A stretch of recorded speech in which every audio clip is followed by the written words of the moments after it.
ಇದು ಸತ್ಯಭಾಮ ಸಂಚಿಕೆ 19. ಈ ಬಾಯಿಬಳುಕಿ ಯಾಕೆ ಇವತ್ತು ಸೈಲೆಂಟ್ ಆಗಿದ್ದಾಳೆ? ಇವಳಿಗಿದು ಸೂಟ್ ಆಗಲ್ಲ ಎಂದುಕೊಂಡವ. ಹೇ ಕಾಡಮ್ಮ ಎಂದನಷ್ಟೆ. ಅವನ ಕಡೆ ಉರಿನೋಟ ಬೀರಿದವಳು. ನಾವೀಗ ಹೊರಗಿದ್ದೇವೆ ಮಾರೆ, ಈ ಸಮಯದಲ್ಲಾದರೂ ಅಡ್ಡ ಹೆಸರು ಕರಿಬೇಡ ಎಂದಳು.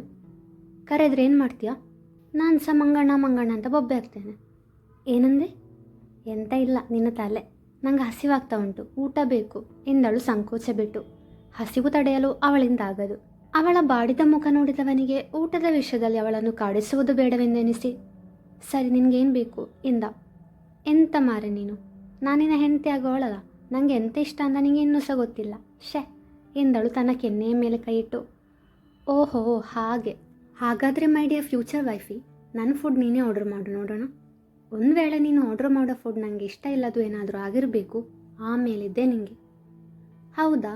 ಹಾಗಾದರೆ ಆರ್ಡ್ರ್ ಮಾಡಿಯೇ ಬಿಡ್ತೇನೆ. ನೀನು ಇಷ್ಟದ ಫುಡ್ಡನ್ನು ಆರ್ಡ್ರ್ ಮಾಡಿದರೆ ನನಗೆಂತ ಕೊಡ್ತಿ ಎಂದು ಹುಬ್ಬೇರಿಸಿದಾಗ ಅವಳನ್ನು ಕಾಡಿಸುವ ಸಲುವಾಗಿ ಪಪ್ಪಿ ಕೊಡ್ತೀನಿ ಎಂದ. ಸತ್ಯಜಿತ್ನಂತಹ ಗಂಭೀರ ವ್ಯಕ್ತಿತ್ವ ಇರೋ ವ್ಯಕ್ತಿಯಿಂದ ಇಂತಹ ತುಂಟತನದ ಮಾತುಗಳು. ಭಾಮ ಕಣ್ಣು ಬಾಯಿ ಬಿಟ್ಟುಕೊಂಡು ಅವನ ಕಡೆಗೆ ಅಚ್ಚರಿಯಿಂದ ನೋಡಿದಳು. ಯಾಕೆ ಬೇಡವಾ ಎಂದವನ ಮೊಗದಲ್ಲಿ ಇನ್ನೂ ತುಂಟತನ. ಕೊಡ್ಲಿಕ್ಕೆ ಬಾ, ನಾ ಸುಮ್ಮನೆ ಕೂತ್ಕೊಳ್ಳೋದಿಲ್ಲ, ನಿನ್ನ ಕೆಪ್ಪೆಗೆ ಕೊಡ್ತೇನೆ. ನಿನ್ನ ತಮಾಷೆ ಸಾಕು, ಈಗ ಸತ್ಯ ಹೇಳು. ಓಕೆ ಫೈನ್, ನೀನೇನು ಕೇಳಿದರೂ ಕೊಡ್ತೀನಿ. ಸತ್ಯ ಎಂದಳು ಕಣ್ಣರಳಿಸಿ. ಹೌದು, ನಾನು ಸತ್ಯನೇ ಎಂದ. ಅವನ ಮಾತಿಗೆ ಮುಖ ತಿರುಗಿಸಿದವಳು. ನಾನೆಂತ ಹೇಳಿದರೆ ಸಹ ಕೇಳಬೇಕು ಎಂದಳು. ಓಕೆ ಡನ್, ಆದರೆ ಒಂದೇ ಒಂದು ಸಾರಿ ಅಷ್ಟೇ ನಿನ್ನ ಮಾತನ್ನು ಕೇಳೋದು ನಾನು ಎಂದ. ಅವನಿಗೆ ಚೈನೀಸ್ ಫುಡ್ ಇಷ್ಟವೆಂದು ಸ್ಫೂರ್ತಿಯಿಂದ ಮೊದಲೇ ತಿಳಿದುಕೊಂಡಿದ್ದವಳು. ಆಯಿತು ಎಂದು ಅವನಿಗಾಗಿ ವೆಜ್ ಫ್ರೈಡ್ ರೈಸ್ ಹಾಗೂ ಗೋಬಿ ಮಂಚೂರಿಯನ್ ಆರ್ಡರ್ ಮಾಡಿ ತನಗಾಗಿ ಸೌತ್ ಇಂಡಿಯನ್ ಮೀಲ್ಸ್ ಆರ್ಡರ್ ಮಾಡಿದಳು. ಸಪ್ಲೈಯರ್ ಅವನಿಗೆ ಇಷ್ಟವಾದ ಊಟವನ್ನು ಟೇಬಲ್ ಮೇಲೆ ತಂದಿಟ್ಟಾಗ ಅಚ್ಚರಿ ಹಾಗೂ ಸಂತೋಷ ಮಿಶ್ರಿತ ಭಾವದಲ್ಲಿ ಅವಳ ಕಡೆಗೆ ನೋಟ ಹರಿಸಿದ.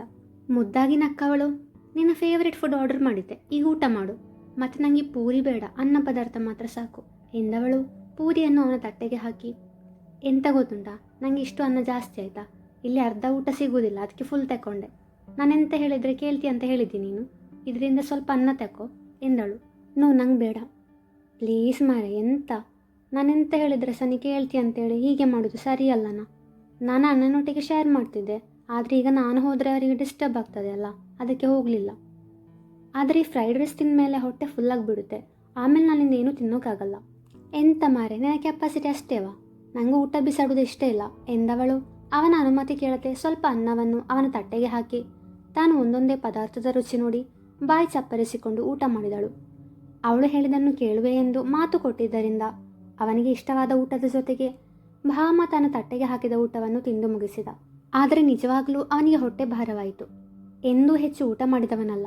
ಅವನ ಊಟದ ಅಳತೆ ಯಾವಾಗಲೂ ಒಂದೇ ರೀತಿ ಇರುತ್ತದೆ.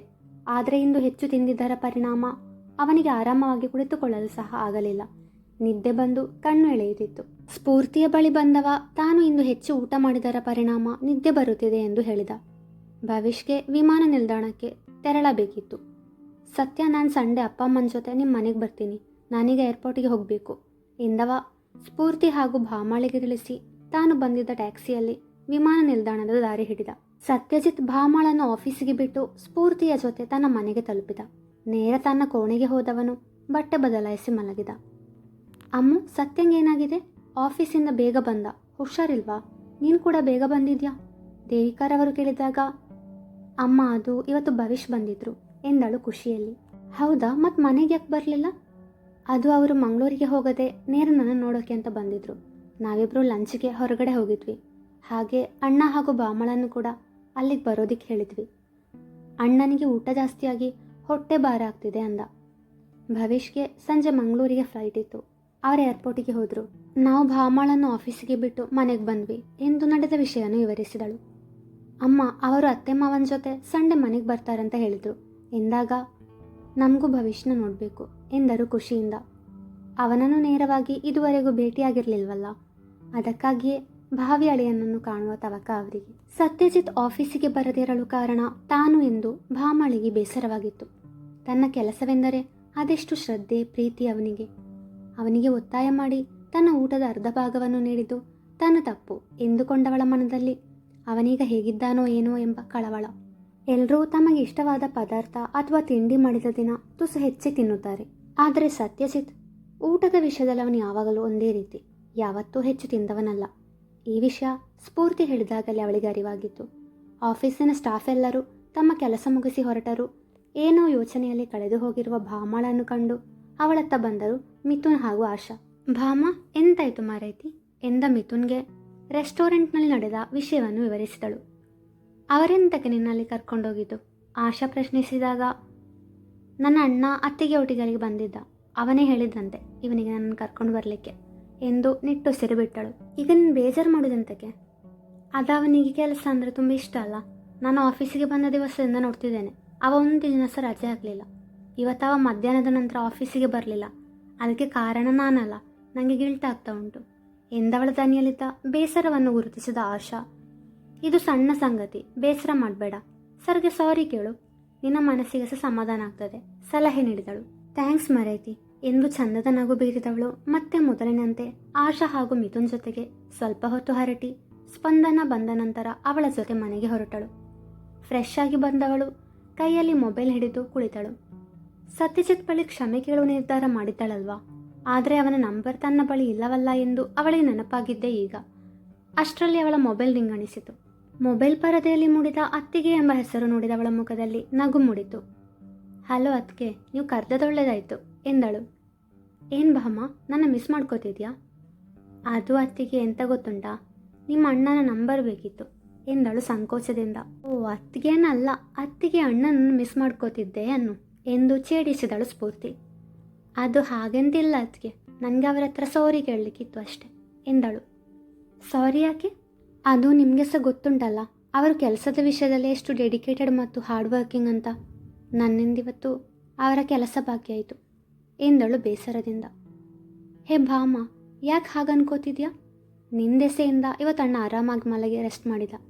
ಯಾವಾಗಲೂ ಬಿಸ್ನೆಸ್ ಟೆನ್ಷನಲ್ಲೇ ಇರ್ತಿದ್ದ, ಇವತ್ತೊಂದಿನ ಆರಾಮಾಗಿದ್ದಾನೆ ಬಿಡು ಎಂದು ಅವಳನ್ನು ಸಂತೈಸಿದಳು. ಭಾಮ ಸುಮ್ಮನಾದಳು. ಮತ್ತೆ ನಾಡ್ದು ಭವಿಷ್ಯ ಜೊತೆಗೆ ನೀನು ನಮ್ಮ ಮನೆಗೆ ಬರ್ತಿದ್ಯಾ ತಾನೆ?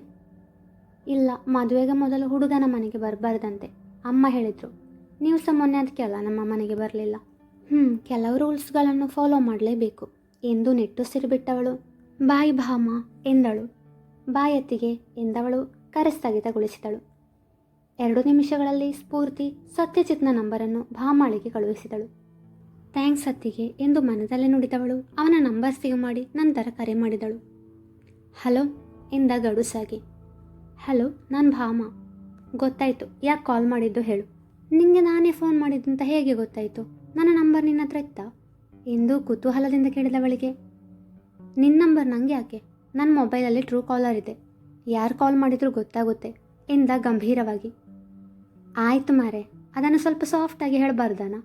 ಸಾರಿ ಆಯಿತಾ, ನೀನಿಷ್ಟು ವಿಚಿತ್ರ ಅಂತ ನನಗೆ ಗೊತ್ತಿರಲಿಲ್ಲ. ನನಗೆ ಸೇಮಿಗೆ ತುಂಬ ಇಷ್ಟ. ಅಮ್ಮ ಸೇಮಿಗೆ ಮಾಡುವಾಗ ನಾನು ತುಂಬ ತಿಂತೇನೆ. ಅವತ್ತು ತುಂಬ ಹಸಿವಿರ್ತದೆ.